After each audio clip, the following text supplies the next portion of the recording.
कहानी की शुरुआत में स्पेन के ग्रुप ऑफ आइलैंड्स, जिसे कनारी आइलैंड्स कहा जाता है, उसमें से एक खूबसूरत आइलैंड को दिखाया जाता है जिसका नाम है ला पाल्मा। ये आइलैंड टूरिस्ट्स का फेवरेट स्पॉट है क्योंकि यहाँ स्नेक व्यूज, ढेर सारे वोल्केनो और दिल जीत लेने वाले बीचेस सभी मौजूद हैं। इसीलिए यहाँ पर हर वक्त टूरिस्ट आते जाते रहते हैं। आज भी एक बोट में यहाँ पर टूरिस्ट का एक ग्रुप आया है जो ला पाल्मा आइलैंड में एंजॉय करने के लिए आए हैं। पानी के बीचों बीच ऐसी शांति होती है कि एक औरत तो मस्त डाइविंग करने के इरादे से पानी में कूद जाती है, लेकिन कोई उस पर उतना ध्यान देता ही नहीं क्योंकि अक्सर लोग यहाँ पर डाइविंग करते हैं, पर अचानक ऐसा लगता है जैसे कि समुद्र का पानी उबल रहा हो। किसी को कुछ समझ में आता नहीं कि ये क्या हो रहा है, और तो और धुआं निकलना शुरू हो जाता है। सभी घबरा जाते हैं कि अचानक पानी में धुआं कहाँ से आने लगा। वो तुरंत ही बोट घुमाने की कोशिश करते हैं, लेकिन तभी बोट का निचला हिस्सा क्रैक हो जाता है और उबलता पानी अंदर आने लगता है। एक बूंद गर्म पानी हाथ में लग जाती है तो कितनी जलन होती है, पर यहाँ पूरा समुद्र उबल रहा है तो सोचिए इनका क्या हाल हुआ होगा।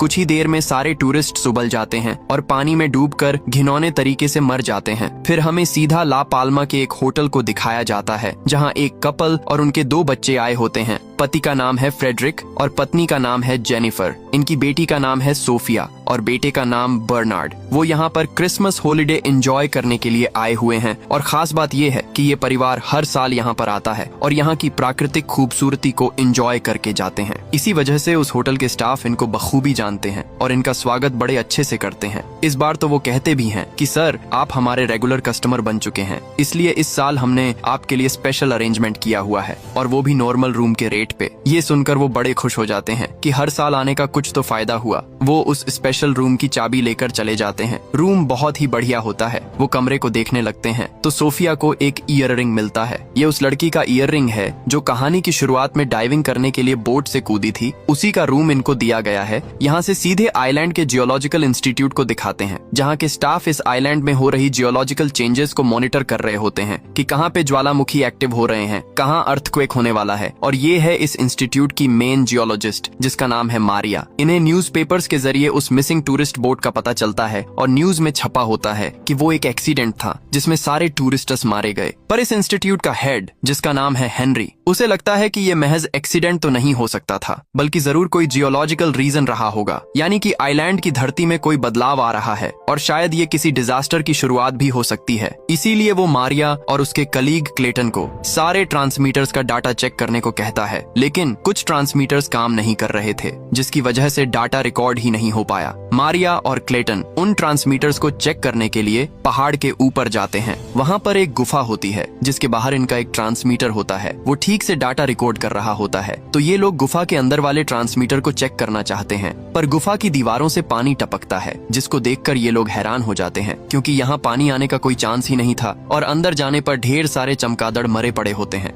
इन्हें शक होने लगता है कि पक्का प्रकृति में जरूर कोई बदलाव आ रहा है। वहाँ टपकते हुए पानी का वो सैंपल ले लेते हैं। उनके पास एक डिवाइस होता है जिससे वो वहाँ की हवा को चेक करते हैं, तो पता चलता है कि हवा में कार्बन डाइऑक्साइड और सल्फर गैस भारी मात्रा में मौजूद है। मतलब यहाँ पर कोई नेचुरल डिजास्टर होने वाला है। ज्वालामुखी के फटने से सुनामी के भी चांसेस हैं। वो आगे जाकर देखते हैं तो वहाँ पर एक बहुत बड़ा दरार बना हुआ है जिसके अंदर फंसकर इनका ट्रांसमीटर टूट गया है। इतनी बड़ी दरार पड़ने की क्या वजह हो सकती है? यही सोचते सोचते वो बाहर आ जाते हैं और ऑफिस जाकर अपने चीफ हेनरी को सारी बातें बताते हैं। मारिया कहती है कि मुझे तो सुनामी के आसार नजर आ रहे हैं, हमें आइलैंड के लोगों को वार्न कर देना चाहिए। पर हेनरी कहता है कि बिना ठोस प्रूफ और डाटा के हम यूं ही लोगों को यहाँ से नहीं भेज सकते, सभी हमें पागल कहेंगे, और अगर कल कोई डिजास्टर नहीं हुआ तो थोड़ा और डेटा कलेक्ट करो जिससे ये साफ पता चले कि कोई डिजास्टर होने भी वाला है या फिर नहीं। और तब क्लेटन मारिया को बताता है कि 3 साल पहले कुछ इसी तरह के लक्षण नजर आए थे और तब हमने बिना किसी ठोस डाटा के लोगों को वार्न किया और सभी को आइलैंड से दूर भेज दिया, लेकिन बाद में ऐसा कोई डिजास्टर हुआ ही नहीं।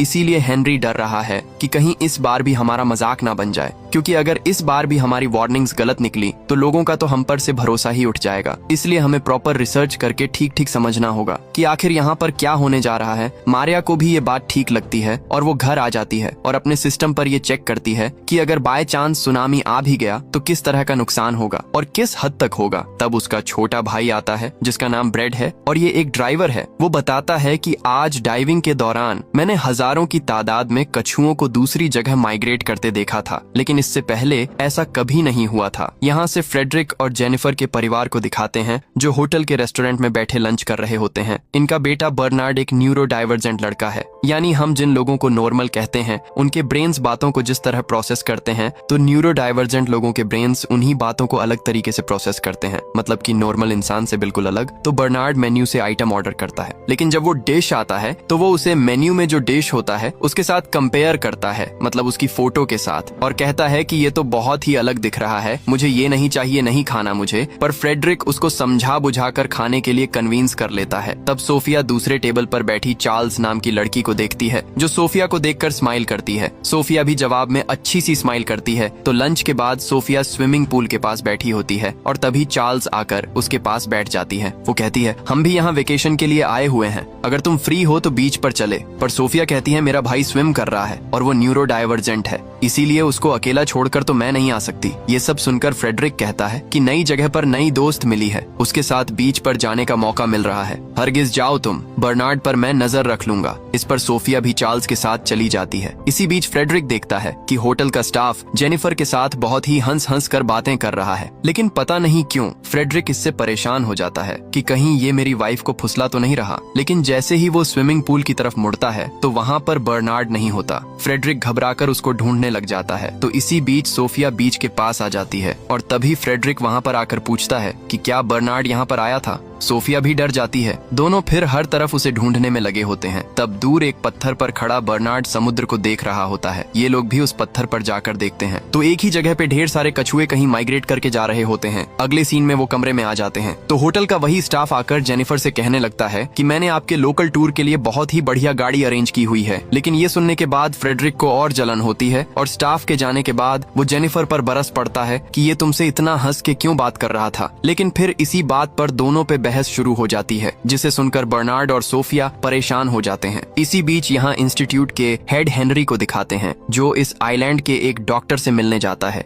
जो उसे कुछ लाशों की फोटो दिखाता है। ये उन लोगों की फोटोज हैं जो शुरुआत में समुद्र के बीच उस बोट के क्रैक होने से डूब कर मर गए थे। डॉक्टर बताता है कि वो लोग समुद्र में डूबने से नहीं मरे थे, बल्कि उबलते पानी में जलकर मरे थे। मतलब मैं दावे के साथ कह सकता हूँ कि उस वक्त समुद्र का पानी उबल रहा था और फिर उनके शरीर में कई सारे टॉक्सिक गैसेस चले गए, इसी वजह से उनकी मौत हुई। ये कहने के बाद तो वो हेनरी को और भी कई अच्छी अच्छी डिटेल्स दिखाता है। ये सब जानकर हेनरी हो जाता है चौकन्ना और उसे शक होता है कि कहीं वाकई में सुनामी तो नहीं आने वाला। यहाँ मारिया और क्लेटन मिलकर उस गुफा से लिए गए पानी के सैंपल को टेस्ट कर रहे होते हैं। उन्हें पता चलता है कि उस पानी में मिनरल्स की मात्रा बहुत ही कम है और तो और पानी ऊपर से टपक रहा था, यानी वो दरार जिसमें इनका ट्रांसमीटर फंसा हुआ था, वो दरार गुफा के ऊपरी हिस्से से शुरू हुई होगी। ये सारी चीज सोचने के बाद इनकी जांच करने के लिए दोनों फिर उस गुफा के पास जाते हैं और इनका शक बिल्कुल सही होता है, क्योंकि गुफा के ऊपरी हिस्से में एक बहुत बड़ी दरार पड़ी हुई थी। यानी या तो यहाँ कोई ज्वालामुखी फटने वाला है या फिर और कोई नेचुरल डिजास्टर होने जा रहा है। फिर वो अपने इक्विपमेंट से उस दरार को नापते भी हैं। यहाँ से सीधे होटल में फ्रेडरिक को भी दिखाते हैं। उसे भी कोई वाइब्रेशन फील होता है, लेकिन जल्दी वो रुक भी जाता है क्योंकि इस बात को वो सीरियसली नहीं लेता। दूसरी ओर हेनरी भी अपने रिसर्च के जरिए इस नतीजे पर पहुंच जाता है कि कोई बहुत बड़ी प्रॉब्लम हमारे सर पर मंडरा रही है। लेकिन दोस्तों, इसके बावजूद भी वो ऑफिशियल सुनामी वार्निंग नहीं देना चाहता और कहता है कि फिलहाल तो हम सिर्फ सिविल गार्ड को सूचना दे देंगे। यहाँ मारियो और क्लेटन पहाड़ के ऊपर अपनी जांच कर रहे होते हैं और तभी अचानक से उस दरार में से बहुत ज्यादा धुआं निकलने लग जाता है। और क्योंकि इन्हें पता था कि ये टॉक्सिक गैस है तो दोनों नाक बंद करके वहाँ से भागने लगते हैं। लेकिन तब तक हर तरफ धुआं फैल चुका था। अब तक मारियो कुछ टूरिस्ट को देखती है जो वहाँ कैंपिंग कर रहे होते हैं। मारियो उनको बताती भी है कि जल्दी यहाँ से चले जाओ, ये टॉक्सिक गैस है, इसलिए ज्यादा सांस मत लो और एक कपड़ा पानी में भिगोकर उससे नाक बांध लो। उन्हें इंस्ट्रक्शंस देकर मारिया भी वहाँ से भागती है, लेकिन धुआं तो इतना घना होता है कि आगे कुछ दिखाई ही नहीं देता। इसी वजह से मारिया एक जगह फिसल कर गिर जाती है। तभी कुछ देर में मारिया को इल्यूजन आता है, जैसे वो पानी में डूब रही हो। वो एकदम से चौंक कर उठती है तो वो हॉस्पिटल में होती है। तब हेनरी उसे बताता है कि एंड वक्त पर हमने तुम्हें बचा लिया था। क्लेटन ने उस गैस को ज्यादा इनहेल कर लिया था, इसलिए वो कोमा में है और तो और 2 टूरिस्ट भी मर गए। मारिया कहती है, देखो मैंने तुम्हें पहले ही कह दिया था कि वार्निंग दे दो। खैर अब सबको सबूत मिल चुका है, तुरंत मेयर को इन्फॉर्मेशन दे दो। लेकिन हेनरी अब भी यही कहता है कि गैस सिर्फ उसी जगह पर फेल फैला हुआ है और वो अपने आप ढल जाएगी, थोड़ा वेट कर लेते हैं। इसके बाद तो मारियो को इतना गुस्सा आता है और वो कहती है, क्या आप जानते हैं कि मेरी माँ सुनामी में मारी गई थी? आप जैसे सरकारी ऑफिसर ने अगर इस तरह के लक्षणों के बारे में पहले अनाउंस कर दिया होता तो शायद मेरी माँ आज जिंदा होती और उन जैसे कई लोग बच जाते। प्लीज अब की बार बाकी ऑफिसर को इन्फॉर्म कर दीजिए, लोगों के साथ इस तरह जान का खिलवाड़ मत कीजिए। मारिया बहुत रिक्वेस्ट करती है पर हेनरी आखिर तक अपनी बात पर अड़ा रहता है। फिर मारिया तुरंत अपने भाई ब्रेड को कॉल करती है। वो कहता है कि मैं समुद्र के बीच में हूँ और डाइविंग कर रहा हूँ। मारिया उसे सब समझाती है और कहती है कि डाइविंग मत करो और तुरंत घर चले जाओ। ब्रेड भी उसकी बात को समझ जाता है और तट पे आ जाता है। यहाँ से सोफिया और चार्ल्स को दिखाते हैं जो बीच पर बैठे बातें कर रहे होते हैं। तब एक लड़का चार्ल्स को बुलाता है और उससे बातें करने लगता है। ये देखने के बाद सोफिया चार्ल्स के बारे में थोड़ा पजेसिव हो जाती है और तब हमें पता चलता है कि वो गे है और चार्ल्स से प्यार करने लगी है। यहाँ जेनिफर और फ्रेडरिक के बीच सुलह हो जाती है। अब दोनों पहाड़ पर जाकर वहाँ का नजारा एंजॉय करने का प्लान बनाते हैं, लेकिन तब एक आदमी बताता है कि वहाँ मत जाइए। सुना है कोई खतरनाक गैस निकल रहा है वहाँ और उस गैस को ब्रीथ करने से 2 टूरिस्ट लोगों की जान चली गई। वैसे भी एक बार आपका बेटा तो खो भी चुका है, अच्छा हुआ मिल गया। इसलिए पहाड़ पर जाने के बजाय अपने बेटे का ध्यान रखिए। अब ये सुनकर जेनिफर को गुस्सा आ जाता है क्योंकि उसे नहीं पता था कि ब्रैड खो भी गया था। कमरे में आकर वो फ्रेडरिक को काफी सुनाती भी है कि तुमने अपने बेटे पर नजर नहीं रखी, क्या कर रहे थे तुम? तुम्हें तो अच्छे से पता है ना कि वो नॉर्मल बच्चा नहीं है, हमें उसका खास ध्यान रखना होता है। तुम्हें पता था, फिर भी तुम इतने गैर जिम्मेदार कैसे निकले? अब गुस्सा तो दोनों तरफ से था, तो फ्रेडरिक भी उस पर खूब चिल्लाता है। इनकी बातों से साफ पता चलता है कि सोफिया फ्रेडरिक की सगी बेटी नहीं है। इस बारे में भी उनके बीच बहस होती है जिसे सोफिया सुन लेती है। वो बेचारी बहुत रोती है और बाहर आकर अपने अंकल यानी जेनिफर के भाई जोन को कॉल करती है। जोन नॉर्वे के फॉरेन अफेयर्स मिनिस्ट्री में काम करता है। सोफिया कहती है कि अंकल मुझे नहीं करना इनके साथ वेकेशन, आप प्लीज मेरे लिए एक टिकट बुक करवा दीजिए, मैं वापस आना चाहती हूँ। पर जोन उसको समझाता है कि बेटा कुछ ही दिनों की तो बात है, ऐसा कोई घर नहीं होता जहाँ पेरेंट्स लड़ते नहीं हैं। तुम उनकी बातों को इतना सीरियसली मत लो और अपना वेकेशन एंजॉय करके लौट आओ। पर सोफिया कॉल काट देती है क्योंकि उसे ये उम्मीद नहीं थी। अंकल से उसने थोड़े पैसे जमा करके रखे होते हैं जिनसे वो फ्लाइट के टिकट्स खरीद लेती है और आखिर फ्लाइट बुक भी कर लेती है। तब उसे चार्ल्स का मैसेज आता है जिसमें लिखा होता है कि सॉरी, मुझे नहीं पता था कि तुम मेरे लिए इतनी पजेसिव हो। वो लड़का मेरा बॉयफ्रेंड नहीं सिर्फ फ्रेंड है। यहाँ से सीधे ला पाल्मा के मेयर ऑफिस को दिखाते हैं जहाँ मारिया और हेनरी मेयर को अपने रिसेंटली फाइंडिंग्स के बारे में बताते हैं। लेकिन वो कहती है अगर ये फॉल्स अलार्म निकला तो बहुत सारे लोगों का खामखा नुकसान हो जाएगा, इसलिए सोच समझकर बताओ, क्या तुम्हें लगता है कि सच में सुनामी आने जा रही है? हेनरी तो पूरे यकीन के साथ कहता है कि हमारी स्टडीज और रिसर्च तो यही बता रहे हैं, अगर जल्दी से जल्दी लोगों को यहाँ से निकाला नहीं गया तो बहुत बड़ा नुकसान होगा। अगले सीन में मारिया और हेनरी ऑफिस आते हैं तो उन्हें पता चलता है कि इस नेचुरल डिजास्टर के 3 स्टेजेस होंगे। पहले तो ज्वालामुखी फटेगा, अगला स्टेज ये होगा कि ज्वालामुखी से राख का घना धुआं निकलेगा और आखिर में उबलता लावा बाहर आएगा। और तो और उस पहाड़ पर जो दरार पड़ी थी वो तेजी से बढ़ भी रही है, किसी भी वक्त उसमें से लावा बाहर निकल सकता है। अब हेनरी कहता है कि तुरंत एयरपोर्ट अथॉरिटीज को इन्फॉर्म करो कि कोई भी प्लेन टेक ऑफ ना करें। लेकिन तब तक बहुत देर हो चुकी थी क्योंकि ज्वालामुखी फट चुका था और राख का घना धुआं बाहर निकलने लग जाता है। ये देखने के बाद तो टूरिस्ट लोग घबरा जाते हैं। फ्रेडरिक भी टेंशन में होता है, पर इससे पहले कि एयरपोर्ट को इन्फॉर्मेशन मिल थी वो फ्लाइट टेक ऑफ कर जाती है जिसमें सोफिया जा रही थी। लेकिन फ्लाइट ज्वालामुखी की राख में फंस जाती है और इंजन में आग लग जाती है जिस वजह से प्लेन हो जाता है क्रैश। फ्रेडरिक की आंखों के सामने वो फ्लाइट जलकर नीचे की ओर जाने लगती है। तब इन्हें जोन का कॉल आता है जो बताता है कि सोफिया वापस आना चाहती थी और मुझे टिकट बुक करने को कह रही थी, पर मैंने इनकार कर दिया, इसलिए तुम लोग प्लीज उसका ख्याल रखना। और तब जाकर ये दोनों नोटिस करते हैं कि सोफिया यहाँ है ही नहीं। वो घबराकर उसे इधर उधर ढूंढने लगते हैं। इन्हें एहसास हो जाता है कि शायद सोफिया उस फ्लाइट में गई होगी। इसी बीच दिखाते हैं कि फ्लाइट क्रैश हो चुका है और घायल पैसेंजर्स को हॉस्पिटल में एडमिट किया जाता है। फ्रेडरिक और जेनिफर हॉस्पिटल जाते हैं। वहाँ सोफिया को ना पाकर जेनिफर तो हंगामा खड़ा कर देती है कि मेरी बेटी कहाँ पर है, पर फ्रेडरिक उसको शांत करके बाहर लेकर जाता है। यहाँ से सीधे मारिया और हेनरी को दिखाते हैं। मेयर के साथ मिलकर वो कुछ हायर ऑफिशियल के साथ मीटिंग करते हैं। वो इन्हें इवैक्यूएशन की परमिशन दे देते हैं। तो हेनरी अपने स्टाफ से कहता है कि तुम सब अपने अपने परिवारों के साथ सेफली यहाँ से निकल जाओ, मैं यहीं रहूंगा क्योंकि मुझे और भी रिसर्च करना है। मारिया समझ जाती है कि हेनरी तो नहीं आने वाला और वो इंस्टीट्यूट से निकल जाती है। घर आकर वो ब्रेड को कॉल करती है लेकिन वो कॉल नहीं उठाता। यहाँ फ्रेडरिक और जेनिफर उस फ्लाइट के पैसेंजर्स लिस्ट को चेक करती है लेकिन सोफिया का नाम लिस्ट में होता ही नहीं। तब जाकर इनको राहत मिलती है, मतलब सोफिया उस फ्लाइट में गई ही नहीं थी। दोनों टेंशन में घर आते हैं तो सोफिया वहाँ बैठी होती है। उसको देखकर दोनों उसे गले लगा लेते हैं। बहुत इमोशनल होते हैं दोनों और कहते हैं कि बेटा आइंदा तुम्हारा दिल कभी नहीं दुखाएंगे हम। पर प्लीज कभी इस कदर हमें छोड़कर मत जाना। उस रात सोफिया स्विमिंग पूल के पास बैठी होती है और तब चार्ल्स वहाँ पर आती है। सोफिया कहती है कि तुम्हारे मैसेज की वजह से ही मैं जिंदा हूँ। अगर तुमने वो मैसेज नहीं किया होता तो शायद मैं अभी फ्लाइट में चली जाती और जिंदा नहीं बचती। चार्ल्स भी इमोशनल हो जाती है और यहाँ पर दोनों किस कर लेते हैं। यहाँ मारिया को पता चलता है कि उसका भाई ब्रैड एक बार में है और वो वहाँ पर चली जाती है। वहाँ पुलिस एक लड़के को पकड़कर लेकर जा रही होती है और मारिया को लगता है कि वो उसका भाई है। पुलिस उसे रोकती भी है लेकिन वो पुलिस से भीड़ जाती है, पर आखिर में पता चलता है कि वो ब्रैड नहीं कोई और है। अब पुलिस से पंगा लेने की वजह से मारिया को भी पकड़कर वो लेके चले जाते हैं, लेकिन तब मारिया ब्रैड को देख लेती है और कहती है कि एक काम करो, जल्द से जल्द इस आइलैंड को छोड़कर चले जाओ, यहाँ बहुत बड़ा खतरा होने वाला है। तो अगली सुबह ब्रैड मारिया को देखने चल जाता है, जहाँ मारिया को एक सेल में बंद किया गया है। वो कहता है कि सॉरी, मैं तुम्हें कॉल नहीं कर पाया और ना ही तुम्हारा कॉल उठा पाया। मेरी वजह से तुम्हें ये नौबत देखनी पड़ गई, पर तुम फिक्र मत करो, तुम्हें जल्द से जल्द यहाँ से छुड़ा दूंगा और फिर हम दोनों आइलैंड से निकल जाएंगे। यहाँ नॉर्वे में जोन को दिखाते हैं, जहाँ फॉरेन अफेयर्स मिनिस्ट्री की एक मीटिंग बुलाई जाती है, जिसमें ये फैसला किया जाता है कि नॉर्वे से जो टूरिस्ट ला पाल्मा गए हैं उन्हें तुरंत वापस बुलाना होगा, वरना एक बहुत बड़े डिजास्टर में वो फंस जाएंगे। जोन ये बातें जेनिफर को भी इन्फॉर्म कर देता है कि जल्द से जल्द उस आइलैंड से निकल जाओ। दरअसल इस बीच सोफिया और चार्ल्स इंटीमेट हुए थे। सोफिया ने फैसला कर लिया था कि अब उसे अपने पेरेंट्स से ये बात छुपानी नहीं चाहिए, तो वो अपनी माँ को बता देती है कि मैं गे हूँ और मुझे लड़के पसंद नहीं हैं। जेनिफर समझ जाती है और उसे सपोर्ट ही करती है। सोफिया बहुत ही खुश होती है और मजे से स्विम कर रही होती है, तो जेनिफर भी पुल के पास बैठी होती है। तभी जोन उसे कॉल करके तुरंत ला पाल्मा छोड़ने को कहता है।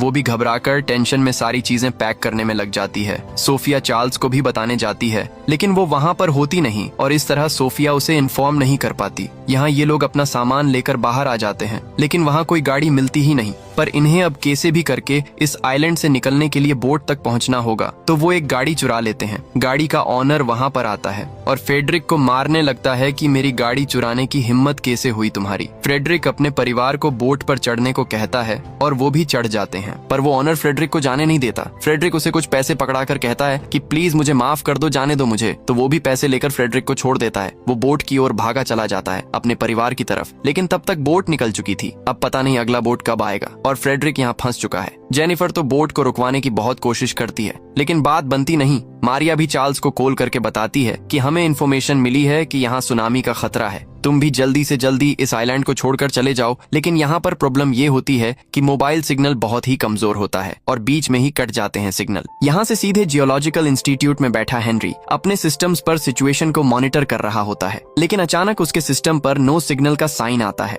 मतलब कोई भी ट्रांसमीटर काम नहीं कर रहा। बस वो समझ जाता है कि सुनामी वक्त से पहले आने वाला है। वो तुरंत ही हायर ऑफिशियल्स को इन्फॉर्म कर देता है कि जल्दी हर तरफ वार्निंग अलार्म्स बजाना शुरू कर दो, ताकि लोग यहाँ से भाग जाएं। और न सिर्फ होटल में बल्कि हॉस्पिटल में जो टूरिस्ट थे वो भी टेंशन में आ जाते हैं। तभी क्लेटन जो कोमा में था उसे होश आ जाता है और वो चौंक जाता है कि यहाँ पर हुआ क्या है, हर तरफ इतनी हलचल क्यों हो रही है। फिर यहाँ बहुत देर के बाद एक बोट आती है तो फ्रेडरिक उसमें चढ़ जाता है। बोट पूरा भर चुका था। ऐसे में एक औरत एक बेबी को लेकर आती है, पर कोई उसे अपनी जगह नहीं देना चाहता, तो फ्रेडरिक बोट से उतरकर उस औरत को जगह दे देता है। और यहाँ पुलिस स्टेशन में ब्रैड मारिया को छुड़ाने की बहुत कोशिश करता है कि इमरजेंसी सिचुएशन है, देखिए इस आइलैंड में सुनामी आने वाला है, मेरी बहन को छोड़ दो। पर ये लोग इस हालत में भी रूल्स बताने लगते हैं कि नहीं छोड़ा जाएगा, क्योंकि हमें ऐसी कोई इन्फॉर्मेशन मिली ही नहीं है। इसी बीच क्लेटन ऑफिस आ जाता है, जहाँ हेनरी के अलावा और कोई है ही नहीं। असल में हेनरी यहाँ पर इसलिए रुका हुआ है क्योंकि उसे ये लगता है कि ऐसे डिजास्टर्स बार बार नहीं आते, हजारों सालों में एक बार आते हैं, और वो इस इवेंट को मिस नहीं करना चाहता, क्योंकि अगर वो बच निकला तो न जाने फिर किस जन्म में ये दृश्य देखने को मिलेगा। इसलिए वो यहाँ पर टिका हुआ है। क्लेटन भी उसी की तरह सोचता है और कहता है मैं भी यहीं रहकर अपना अंत देखूंगा, लेकिन एक काम करते हैं, उससे पहले हम एक इंटरेस्टिंग ट्रिप पे निकलेंगे। ये कहकर दोनों ड्रिंक करने लग जाते हैं। दूसरी ओर सरकार लोगों को निकालने में लगी होती है। हर इंटरनेशनल न्यूज चैनल पर इस सुनामी की खबरों के बारे में सब कुछ दिखाते हैं। अब यहाँ जोन को लगता है कि जब तक मेरी बहन और उसका परिवार वहाँ से निकलता है तब तक कहीं सुनामी ना आ जाए। वो अपने सीनियर से दरख्वास्त करता है कि प्लीज मेरी फैमिली को वहाँ से निकालने के लिए कोई रास्ता हो तो बताइए। पर वो जोन को डांट देती है कि जो बात बहुत कॉन्फिडेंशियल थी उसे तुमने अपने परिवार के साथ शेयर कर दिया और अब मुझसे मदद की उम्मीद भी रखते हो। जिस तरह दूसरे लोगों को बचाया जा रहा है उसी तरह तुम्हारे परिवार को भी बचाया जाएगा, इसलिए आगे मुझसे और कोई उम्मीद मत रखना। अब जोन समझ जाता है कि जेनिफर के परिवार को बचाने के लिए उसे ही कोई ना कोई तरकीब निकालनी पड़ेगी। वो अपने एक दोस्त से मिलता है जो कि वेब्स पर रिसर्च करता है। यहाँ फ्रेडरिक ला पाल्मा में फंसा हुआ है। उसने बेचारे ने आखिरी बोट भी छोड़ दी थी और अब यहाँ पर कोई बोट नहीं आने वाली।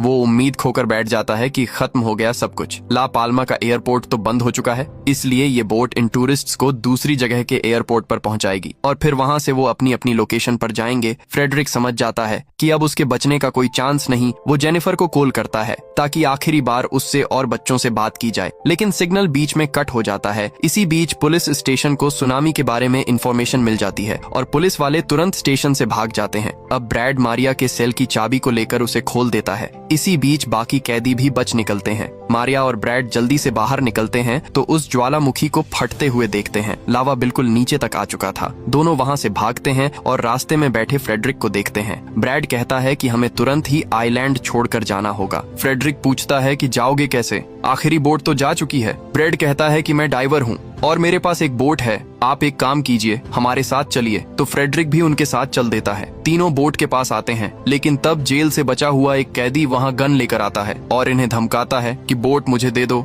वरना शूट कर दूंगा। ब्रैड कहता है कि तुम भी आ जाओ, सभी मिलकर बच निकलेंगे। पर वो फोन पर किसी से बात करते हुए कहता है मेरे और भी साथी हैं, उनके लिए ये बोट काफी है, बस तुम लोग नहीं आओगे हमारे साथ तो चुपचाप बोट छोड़कर चले जाओ। लेकिन अब ब्रैड को गुस्सा आ जाता है और वो हाथापाई करने पे उतर आता है और बेचारे को गोली भी लग जाती है। मारिया घबराकर ब्रैड के पास जाती है, लेकिन तभी मौका देखकर फ्रेडरिक उस कैदी पर हमला कर देता है। वो तो फ्रेडरिक को पकड़कर पानी में डुबोने की कोशिश करता है, लेकिन फ्रेडरिक एक पत्थर उठाकर उस पर मार देता है और आखिरकार कैदी खत्म। लेकिन बेचारा ब्रैड भी इसी बीच दम तोड़ देता है। मारिया बहुत रोती है, लेकिन फ्रेडरिक उसे बचाने के लिए बोट की तरफ खींच ले जाता है। पर इतने में दोस्तों उस कैदी के साथ ही आ जाते हैं, लेकिन फ्रेडरिक के पास उस कैदी का गन था जिसको देखकर वो लोग घबरा जाते हैं तो ज्यादा कुछ नहीं करते। जैसे तैसे छुटकारा पाकर फ्रेडरिक और मारिया बोट में वहां से बच निकलते हैं। यहाँ जोन का साथी जो वेब रिसर्चर है वो जोन को बताता है कि उस आइलैंड पर एक सेफ पॉइंट है जो सुनामी से बचा रहेगा। तो अगर सर्वाइवर्स उस पॉइंट पर पहुंच गए तो सुनामी से बचने के चांसेस हैं। इसकी पूरी गारंटी तो नहीं है, लेकिन 50% चांस तो है कि वहां पर सुनामी का असर नहीं होगा। तो अब जोन अपने सीनियर को उस सेफ पॉइंट के कोऑर्डिनेट्स बताता है, लेकिन वो कहती है इसमें सिर्फ 50% चांसेस हैं कि यहाँ सुनामी नहीं आएगी। इसके भरोसे हम लोगों को गलत इन्फॉर्मेशन तो नहीं दे सकते ना, इसलिए तुम ये अपनी एक्स्ट्रा रिसर्च बंद करो और सिर्फ अपने काम पे फोकस करो। दूसरी ओर हेनरी और क्लेटन को दिखाते हैं जो किसी ट्रिप के बारे में बात कर रहे थे। असल में ये लोग प्रोटेक्टिव गियर वगैरह पहनकर ज्वालामुखी के पास जाकर उसे फटते हुए देखना चाहते हैं। तो दोनों ज्वालामुखी पर्वत पर चढ़कर उसे फटते हुए देखते हैं और जलते हुए लावा को बाहर निकलते देखकर उसे एंजॉय भी करते हैं। इसी ट्रिप की बात कर रहे थे दोनों। यहाँ जेनिफर की फैमिली और बाकी लोगों को दिखाते हैं तो वो दूसरे आइलैंड के एयरपोर्ट पर पहुंच चुके हैं। वहाँ वो 4 पासपोर्ट्स दिखाकर बोर्डिंग के 4 रिस्ट बैंड्स ले लेते हैं। तो सोफिया चार्ल्स को देखती है और बहुत खुश होती है कि वो बच गई। वो तुरंत जाकर उससे मिलती है। उसके पास बोर्डिंग का रिस्ट बैंड नहीं होता तो सोफिया उसे फ्रेडरिक का बैंड दे देती है, क्योंकि फ्रेडरिक नहीं आएगा शायद, ऐसा इनको लगता है। यहाँ ज्वालामुखी से लावा की लहरें निकलने लग जाती हैं और इस वजह से सुनामी की शुरुआत हो जाती है। सुनामी भी ऐसी कि लहरों की घनघोर आवाजें